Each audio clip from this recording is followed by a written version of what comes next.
Bom, estamos aqui de volta com o GGN 20 horas. Vamos primeiro passar ao nosso balanço do dia aí. Esses são aqueles dados do Google sobre o coronavírus.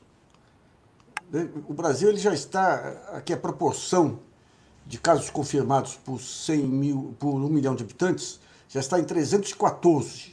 Quando nós começamos lá atrás, estava em 44. É evidente que essa curva aí tende a subir mais ainda, né? Hoje nós tivemos a primeira coletiva com participação do ministro da Saúde, o Nelson Teich. E o que se observou lá foi interessante. Ele só opinava sobre questões estatísticas. Eu acho que é a especialidade dele, mas ele opinava genericamente. Ele fazia correções quando falava uma coisa qualquer das formas de pesquisa, as formas de testes. Ele entrava academicamente e fazia observações pontuais sobre metodologias, sobre caso real, sobre o mundo real. Ele não tinha a menor ideia ainda. Talvez não tenha dado tempo, mas, digamos, são os prejuízos que se tem quando você faz trocas de ministros, no meio do tiroteio, né? No meio do tiroteio. Hoje tinha muitas reclamações de secretários da saúde que até agora não tiveram uma reunião com ele. Por que não tiveram? Porque ele não tem segurança sobre o assunto, não conhece ainda o assunto. O que salvou a entrevista hoje foi a manutenção de alguns quadros que vinham aí do Mandetta, quadros de carreira do Ministério da Saúde que deram as informações. E o general, que agora cuida da parte de distribuição dos remédios, que nunca chegam ao fim, né? Ele deu as explicações aí sobre por que a diferença entre as promessas e a realidade dos equipamentos chegarem na ponta. Mas ele tem um vício da centralização que ficou nítido lá. Quando perguntaram essa história de governadores estarem comprando equipamentos, ele fala, não, isso não pode porque nós temos que fazer a distribuição exata. Então, se os governadores compram os equipamentos, aí, os insumos, sai do todo. Não sai do todo. Evidente que não sai do todo. Se você tem lá o governador do Maranhão, do Ceará, que através de uma empresa faz uma compra na China, pelo contrário, é um adicional. E chegando esse adicional, na hora de repartir o bolo, vai ter menos demanda para distribuir o bolo. Então, digamos o seguinte, o Ministério consegue 50 mil, não sei, 50 mil qualquer coisa lá, mas o Maranhão conseguiu 2 mil por conta própria. E não foi desviando produção que iria para o Ministério. Porque você tem várias empresas chinesas produzindo, e você tem a iniciativa que vem de vários governos do Estado em parceria com empresas privadas que tenham contato com a China para comprar esses equipamentos. Então tem que permitir efetivamente essa iniciativa por parte dos governadores. Depois o Ministério faz a conta de chegada. Eu tenho tantos equipamentos aqui. Quais foram os estados que já conseguiram comprar por conta própria? A, B ou C. Então isso aí sai da conta e eu vou distribuir pelos outros que não conseguiram. E ressarce os estados de compras que deveriam ser feitas pelo governo federal. Então esse é o ponto efetivo, né? Bom, um segundo tema relevante aí é essa questão do avanço aí do Bolsonaro sobre o Ministério da Justiça e sobre a Polícia Federal. Quer dizer, a família controlando dois órgãos centrais de investigação. Ou seja, então você tem o Bolsonaro hoje no comando, praticamente, da Procuradoria-Geral da República, Ministério da Justiça e Polícia Federal. O que nós temos como desdobramento disso? Nós tivemos hoje 3 procuradores bolsonaristas que abriram uma denúncia contra pesquisadores que ousaram duvidar dos efeitos benéficos aí da cloroquina. Abriram denúncia. Isso me lembra no auge daquele obscurantismo que marcou o impeachment, que você soltou o demônio aí em cima de juízes e procuradores, aquela juíza em Campinas que mandou intimar um cientista de renome internacional porque ele tinha participado de um seminário sobre o uso medicinal da maconha. Ou seja, digamos, esse espantalho continua firme aí por parte da militância bolsonarista infiltrada no Ministério Público Federal e no Judiciário também. Isso aí é uma coisa gravíssima, né? E o segundo caso foi esse avanço aí em cima do Flávio Dino. Isso aí é uma coisa absurda. Você tem lá a Secretaria de Segurança, faz uma licitação, compra um volume X de combustíveis para o helicóptero. Esse volume X é um teto de compra. O que vai ser pago? Aquilo que for utilizado. Em cima disso, um gaiato qualquer lá fez uma denúncia contra o governador Flávio Dino e a Procuradoria-Geral aqui acatou. Então você vê o risco que o país corre hoje, as instituições, com esse aparelhamento. Agora nós vamos ter aí, hoje até não vi esse novo delegado-geral da Polícia Federal, que está sendo cotado aí, amigo pessoal do Carlos Bolsonaro. Eu não sei se tinha alguma coisa aí de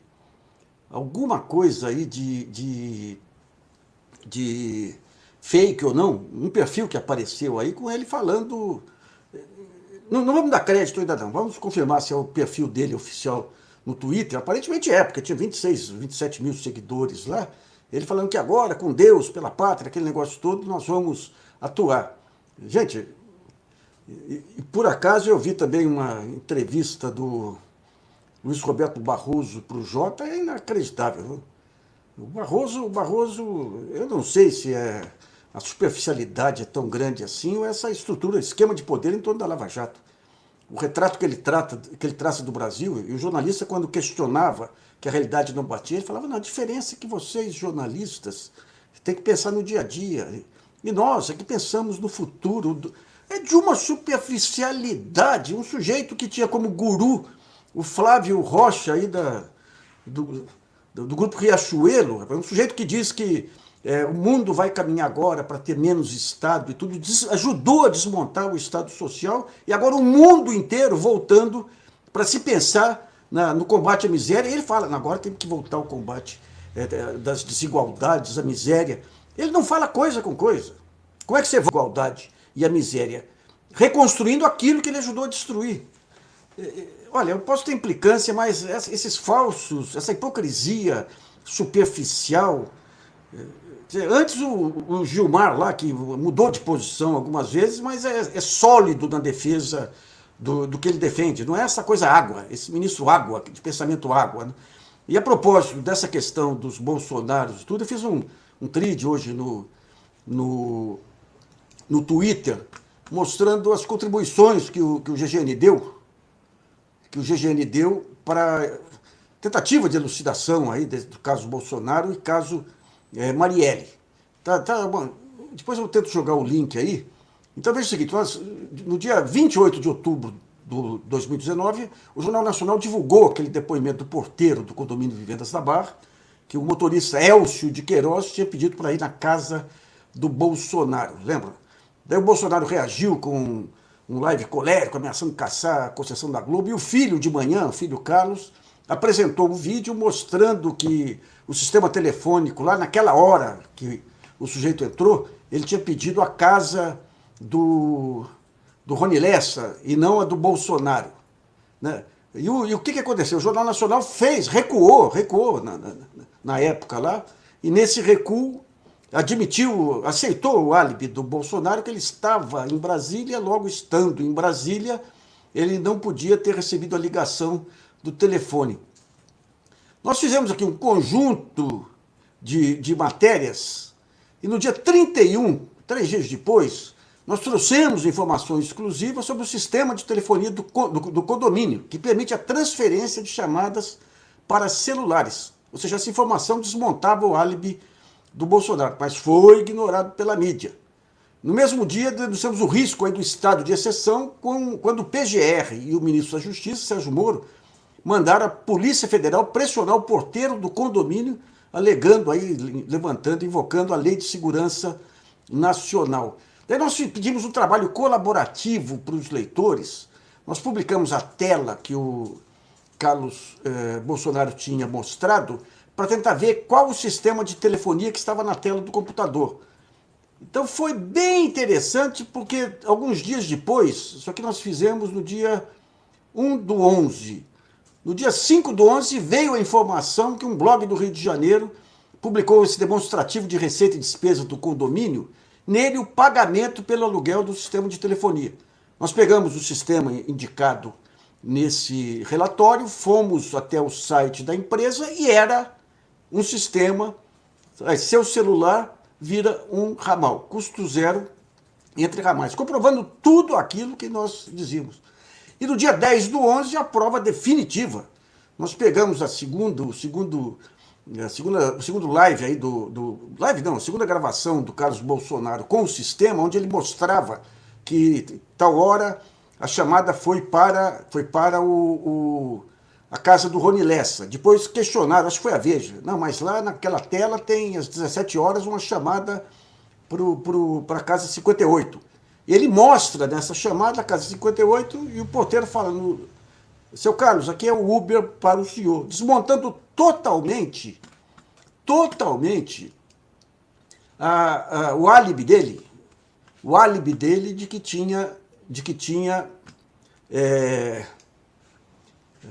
ele estava na Câmara de Vereadores naquele momento. Tem toda uma sequência, e nós abrimos uma página no GGN, você vai lá em cima no portal GGN, está lá, xadrez de Bolsonaro, com todas as matérias que nós fizemos na época, mostrando essa maçã e mostrando mais as ligações de Bolsonaro com milícias, um mapa mostrando todo o relacionamento de todas essas pessoas aí com o Bolsonaro. Né? Bom, vamos aí às nossas questões de hoje. É com você, Mariana. Boa noite, Nassif. Boa noite, pessoal. O Paulo Oliveira fala: Nassif, Simone Tebet, presidente da CCJ, acabou de dizer em entrevista que a chance do Maia aceitar o pedido de impeachment é zero. O que você acha? As informações que a gente tem tido sobre Câmara, justamente por isso o Rodrigo Maia não avançou, é que você tem que ter uma massa crítica maior aí de elementos de adesão para se partir para o impeachment. Né? Você tem, o Bolsonaro fechou esse acordo com o Centrão, vai ter que cumprir esse acordo. O Bolsonaro tem uma tradição de absoluto destrambelhamento nas relações políticas, então vamos ver se ele consegue contentar ou não o Centrão. Conseguindo contentar, vai ter um desgaste ainda maior na sua base aí por fazer a política tradicional, se não conseguir contentar. Mas o que vai pegar efetivamente é a parte judicial. Hoje, parece que o Celso de Mello, o ministro Celso de Mello, autorizou aí o prosseguimento acatou o que foi encaminhado pelo Procurador-Geral da República com as denúncias de Sérgio Moro. Provavelmente Sérgio Moro deve ter mais coisa do que mostrou lá. Naquela entrevista para o Jornal Nacional, ele mostrou uma ação que ele fez lá. Eu não estou à venda, aquelas... Pô, ele foi o sujeito que mais protegeu o presidente aí, atropelou totalmente os princípios que ele vendia. Então é pelo lado jurídico que pode vir coisas mais sérias aí, com essas investigações que estão caminhando em várias frentes aí. E o Moro ainda pode responder pelas denúncias da Vaza Jato? Pergunta a Magda Lopes. Não, ele foi blindado lá sob o argumento de que não teriam validade porque foram obtidas de modo ilegal. Aliás, ontem eu estava vendo um caso nos Estados Unidos, um caso famoso que teve em 93, aí, um plano de seguro-saúde aí, que passou a perna nos clientes e o advogado consegue levantar um conjunto de material para provar a culpa do plano. Isso aí num estado do interior lá dos Estados Unidos. E daí os advogados alegam esse negócio, foi roubado, não vale como prova. E eles trazem precedentes aí que mostram que vale como prova, desde que não foi o advogado que roubou. Que é o caso que se enquadra perfeitamente aí na Vaza Jato. Não foi o Intercept, o Glenn que roubaram, eles receberam. Então, é uma questão política aí. Provavelmente a gente vai ver o resultado concreto aí nesse julgamento do Supremo sobre a validade ou não, o impedimento ou não do Moro de ter julgado os casos do Lula, agora que ficou claríssimo aí que você tinha um componente político nessa história, né? O Daniel Milagro pergunta: Luiz, com Bolsonaro cada vez mais isolado, o eleitorado miliciano e evangélico dele irá fazer um golpe de Estado? Não, eles não têm massa crítica para golpe de Estado. Então, ou seja, você não tem massa crítica para derrubar Bolsonaro, mas ele não tem massa crítica para o golpe de Estado. O que vai acontecer, provavelmente, que é um bando de malucos aí que a gente vê, é que eles vão apelar cada vez mais para a violência. Para a violência. Mas é interessante, porque essa violência, a partir do momento que você passa a criminalizar esses incentivos aí ao AI-5, essa história toda. Aliás, um ponto do... impressionante, um ponto do Barroso, vamos voltar ao Barroso de novo. Ele fala, a humanidade, nós vemos na frente. Então quando eu estava na faculdade, eu lutava contra quê? Contra as torturas, e hoje não, hoje nós discutimos meio ambiente. Meu Deus do céu, o presidente que ele ajudou a colocar lá é um presidente que defende a tortura. É um presidente que veio dos quartéis não, perdão, dos porões. O eleitorado desse presidente defende a tortura do mesmo modo. E o sujeito fala, hoje estamos com o meio ambiente, naqueles salões do Rio, naqueles... É um frufrufru que, meu Deus do céu, viu? Mariana, o que eu estava falando mesmo? Farias, que está aqui quase que diariamente, fala, socorro, Nassif, estamos perdidos com esse ministro da Saúde. Eu não sei, ele tem uma vantagem, ele não falou nenhuma barbaridade até agora. E pode ser que esse fato dele não querer se expor se prenda ao não domínio da situação, não deu tempo ainda. Né? Isso pode ser um fato. Agora, se efetivamente esse bloqueio dele se deve a não descontentar o cientista maior, que é o Bolsonaro, nós estamos perdidos efetivamente. Efetivamente. E outro ponto, que a gente tem essa vantagem de ter mantido alguns quadros aí técnicos da equipe anterior, né?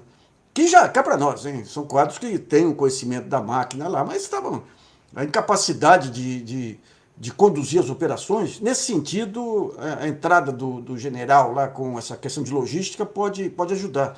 Mas você tem um trabalho maior, que é a concatenação com institutos de pesquisa e tudo, que o ministro vai ter que... Não adianta só falar de estatística. Não adianta só falar de estatística. Estatística é uma questão teórica, é vaga. Tem que ver a estatística aplicada à realidade aí, né? E o Recife coloca que acha que com a saída do Bolsonaro nós precisamos mudar o sistema político e ao menos pensar em plebiscitos como na Venezuela. Não dá para ter impeachment, muita instabilidade para o país. Plebiscito, você não governa com plebiscito, a não ser com constituinte, tudo mais, né? Mas eu acho que a questão do parlamentarismo vai começar a ganhar força efetivamente, né? Vai começar a ganhar força efetivamente, né? Porque realmente você jogar... Antes você tinha essa situação que os governos ficavam amarrados por toda essa necessidade de fazer pactos e acordos com o Congresso. Então a população elegia um presidente e esse presidente não conseguia levar adiante o seu projeto. Isso ocorreu com o Fernando Henrique em parte, ocorreu com o Lula em parte. O Fernando Henrique teve que comprar, como comprou voto lá, comprou um monte de gente lá, e o Lula teve que comprar com Petrobras e tudo aí. Mas quando você vê a instabilidade, quando você coloca um sujeito que é uma ameaça ao país aí, com esses poderes de presidente, é questão de se pensar efetivamente, né? Vamos para um outro caso relevante aqui. Um outro caso relevante. Uma coisa que eu sempre fiz como jornalista é o seguinte: o jornalista, nós somos observadores da realidade. Então a gente transita em vários setores, na economia, na parte social, na parte de saúde, né? E o papel do jornalista é tentar juntar as informações e ver tendências que vão para um lado, para o outro, e ter as sacadas, insights, como dizem os acadêmicos. Então você tem insights, olha, a situação pode ir para cá, pode ir para lá, alguns acertam mais insights, outros erram menos insights. Depois cabe ao acadêmico pegar os insights, sistematizar e dar uma linguagem científica, uma linguagem acadêmica e tudo aí, né? Hoje eu fiz uma longa entrevista com o Gessé de Souza, o grande Gessé, que está lançando um livro sobre a influência americana no Brasil, onde eu vi com muito orgulho aí que o GGN ajudou a dar a régua e compasso para ele. Vários dos temas que ele aborda na entrevista, vou mostrar daqui a pouquinho um pedacinho, depois vocês vão ver a íntegra aí, nós levantamos pioneiramente lá atrás, em cima de observações. A maneira como, digamos, aquela zona cinzenta da economia mundial, jogos, indústria de armas, a máfia, a indústria do lixo, passaram a bancar os movimentos de ultradireita que surgem aí. Por quê? Porque você tinha todo um processo civilizatório em que a sociedade formal tinha definido regras de meio ambiente, um conjunto de regras. Então ele explora isso pela entrevista, eu não li o livro ainda, mas pela entrevista ele explora com aquele rigor acadêmico dele, pegando como que esse movimento se forma a partir dos anos 70. Muitos dos dados que eu vou depois passar uma lista dos levantamentos que nós fizemos lá atrás que ajudaram a formatar, digamos, esse tipo de pensamento, né? E mostra como que, de um lado, essa indústria barra pesada, né, onde entra petróleo, mineração, esses grupos que devastavam os Estados Unidos, devastavam outros países e vêm para o Brasil, né? A indústria do entretenimento, né, os cassinos e tudo, que fazem aquela linkagem entre Trump, Bolsonaro e o primeiro-ministro de Israel, todo aquele processo. E, num segundo momento, ele fala das formas como o capitalismo americano tenta entrar em outros países, usando a sua institucionalidade e tentando transplantar para outros países, que é algo que a Inglaterra fez também no século XIX. E mostra como a luta anticorrupção se transformou na geopolítica americana, que é um tema que começamos a levantar lá em 2014 também, né? Uma entrevista muito interessante, que depois vocês vão ter chance de ver na íntegra, aqui mesmo, na plataforma GGN. Bom, o nosso entrevistado é Gessé de Souza, que lançou o seu último livro, falando sobre a influência americana aqui na Lava Jato. Gessé, qual o nome do livro aí e o que você explora na temática proposta aí? O nome do livro é A Guerra contra o Brasil. Ele foi publicado no começo de março, né? Então está sofrendo a concorrência aí do vírus. Do vírus chinês, hein? Do vírus chinês. E aí o subtítulo é Como os Estados Unidos se uniram a uma organização criminosa para destruir o sonho brasileiro. Sonho de uma democracia e diminuição de desigualdade, obviamente. E a ideia, no fundo, quer dizer, ela não pega só o Lava Jato, embora a Lava Jato entre também, obviamente, porque também é uma invenção americana, né, para desestabilizar. E eu aprendi muito, Nassif, porque, no fundo, o que eu quis ver foi como é que você tem uma coisa chamada Bolsonaro, não é isso? Eu imagino que todos os brasileiros passaram enfim, a se preocupar com isso e a imaginar, etc. Então, eu quis saber como foi possível a eleição desse cara, a partir do ódio, usando a máquina do ódio, da mentira, da intriga, do assassinato, etc. Não é isso? De forjar tentativa de assassinato e tudo. Tudo tem a ver com o Bolsonaro, tem a ver com o crime. Bom, fantástico aí. Você que é leitor do GGN, já teve acesso a esses insights aí há pelo menos 2, 3 anos atrás, e agora vai ter a consolidação nesse trabalho rigoroso do Gessé de Souza, né? E uma outra entrevista muito interessante também, nós estamos explorando aquela questão da nova teoria monetária, da importância do Estado emitir moeda. E hoje eu fiz uma entrevista com dois belos economistas, o André Roncaglia e o Fábio Melo aí, para tentar pegar todas as nuances, digamos, dessa nova teoria monetária. Por que o Estado pode emitir dinheiro? Quando que o Estado não pode emitir dinheiro? Quais são as regras que têm que estar consolidadas para que o Estado não exorbite dessa função? Como impedir que a capacidade do Estado de rodar a maquininha aí seja apropriada por setores específicos?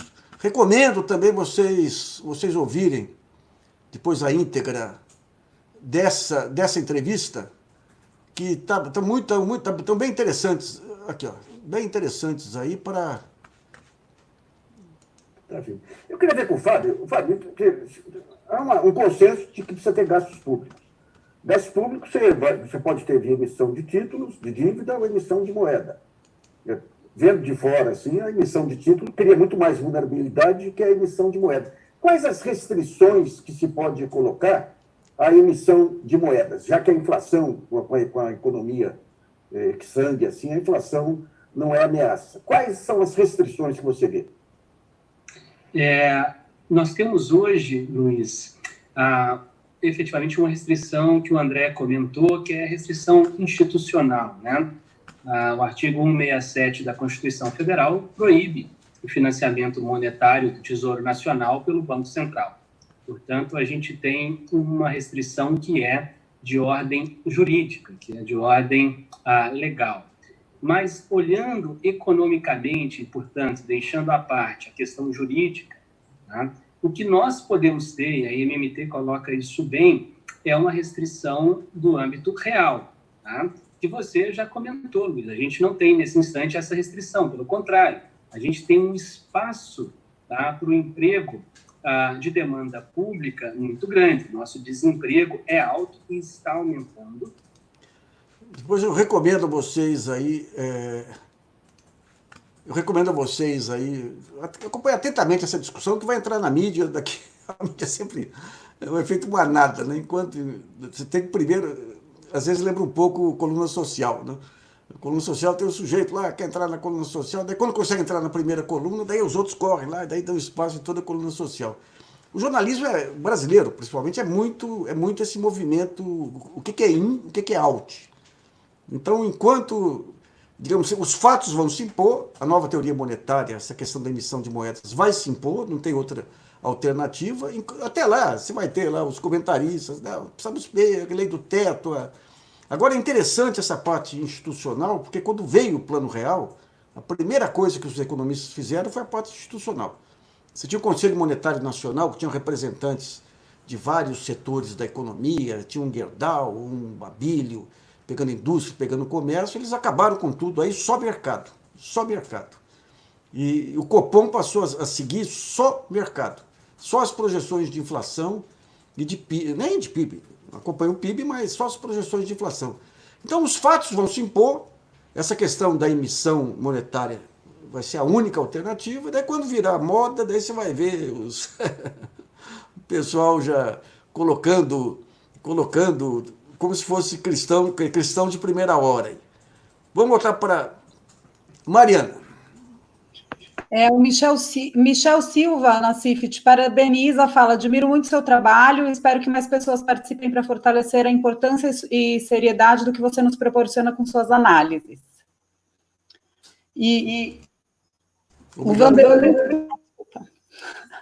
O Vanderlei pergunta se o Supremo terá coragem de frear toda essa violação de direitos constitucionais produzidos e inflamados pelo presidente. Eu acho que vai ter. Eu acho que vai ter sim, porque não tem alternativa. O que ele está fazendo é assumindo uma infiltração na máquina pública, um controle da máquina pública nas mãos dos amigos, dos filhos aí, que é inconcebível, né? Não é apenas uma humilhação para o país, é uma ameaça efetiva ao país, né? Então, e essa parte criminal, eu acho que vai ter sim, porque você tem dois grupos no Supremo. Você tem os grupos que defendem o país, você pode discordar daqui ou dali, mas tem essa defesa do país. E você tem um grupo tipo Barroso e Fux aí que estão surfando há tempos nesse negócio da Lava Jato, né? Os dois grupos hoje estão contra Bolsonaro. Mais uma aí, Mariana. Uma pessoa que eu não consigo ler o nome, Memoet nome, alguma coisa assim. Hoje vi a fala do ministro Tarcísio de Freitas falando em continuar com a agenda de privatizações no segundo semestre. Será que com a crise econômica e o coronavírus ainda vai se realizar esse projeto? Claro que não. A não ser que queiram dar... Veja bem, como é que você faz uma privatização de empresa? A privatização... Nossa, quando teve a primeira onda lá nos anos 90, eu denunciei a maneira como faziam. Você tem que pegar o quê? Você tem que pegar o que a empresa vale hoje, e o que a empresa vale hoje é em função do fluxo de resultados dela ao longo de um determinado período. Na época, lá nos anos 90, eles manipulavam os resultados, não vem ao caso de levantar agora, qual que é o que a empresa vai fazer hoje? Como que você vai fazer estimativa com esse buraco negro aí da pandemia? Segundo, onde que estão os recursos? Vai pegar o BNDES de novo para emprestar. Aliás, o Ministério Público, que está endossando esse trabalho do BNDES de apoio aos grandes grupos, vocês estão entrando em fria. O BNDES aí, ele é um grupo que foi criado pelo presidente do BNDES que não tem funcionário de carreira. O compliance é com funcionário de carreira. O BNDES tem um conjunto de sistemas aí que são sistemas seguros. Não teve corrupção lá. O que o Ministério Público de Brasília fez aí, aquelas detenções e tudo, se mostrou, vai dar uma justiça de transição em cima deles aí. Mas mostrou o abuso que era. Então você deixar hoje nas mãos de um grupo coordenado por uma pessoa de fora, ligado aos Bolsonaro, e vai endossar embaixo, administrativamente, não, nós vimos tudo aqui, como viu? Vocês não conhecem mercado, não conhecem as manobras de mercado, não tem a malícia de mercado. A história de achar que vocês são de compliance, não. Os procuradores que viraram advogados de compliance é para abrir porta, não é para entender mecanismos que não está na formação deles aí, né? Mariana, mais uma.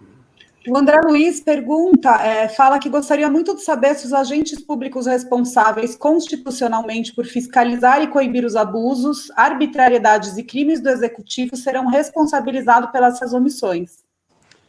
Tem que ser responsabilizado. Eles vão acabar, porque esse pessoal é que nem... vai de acordo com a água, né? Então, se os ventos estão nessa direção, eles vão nessa direção. Ali no caso da Dilma, ganharam um espaço político que foi dado a eles aí por conta do jogo político. Aí passaram a criminalizar até problemas burocráticos, que nem fizeram com a Universidade Federal de Santa Catarina, né? E agora, com um governo que é mão pesada, aí eles se inibem, por enquanto. Mas nas gavetas os processos estão caminhando. Então, à medida que o governo começar a mostrar fraqueza, os valentes aparecem de novo. Eu espero que pelo menos com consistência, né? Não levantando confundindo, né? meros problemas administrativos e burocráticos com corrupção efetivamente. E a última pergunta, Nassif, é como fica a Frente Ampla nesse cenário? Fica com Moro ou com Bolsonaro? Não, o Bolsonaro está restrito aí ao grupo de fanáticos deles aí, né? E ao meu Zema, a última vergonha de Minas Gerais, né? Essa frente de centro-direita, articulada pela Globo e tudo, aí todo Sérgio Moro e Luciano Huck, eles vão querer montar a dobradinha mais à frente, né? Mas ainda é cedo, né? Tem muita água para rolar ainda. Então, tem muita água para rolar. Gente, vamos aí ao nossa música de hoje. Eu vou trazer um conjunto ótimo que me acompanhou há muito tempo, que é o Flor Amorosa, um conjunto vocal de São Paulo, cantando uma música do Ratinho, do Jararaca e Ratinho, num dos saraus em casa, lá chamado Pinicadinho. Olha que delícia de música aí. Vamos pegar aqui, ó.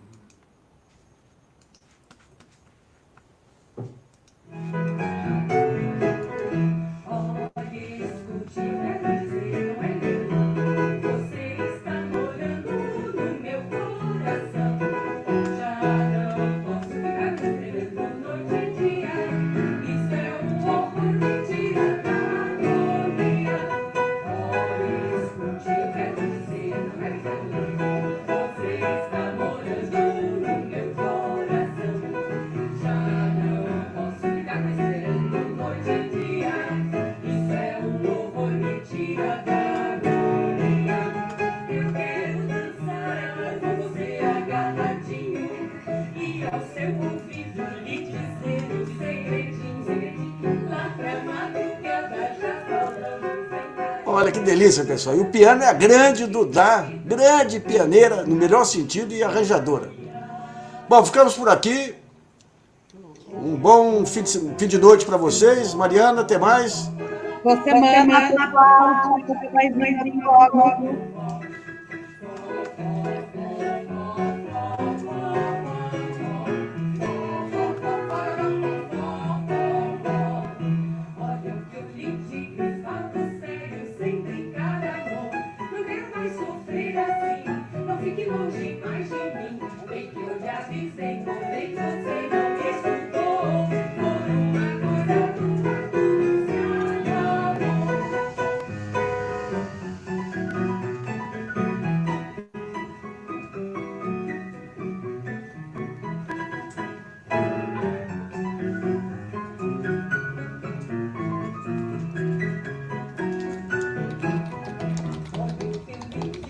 estrada.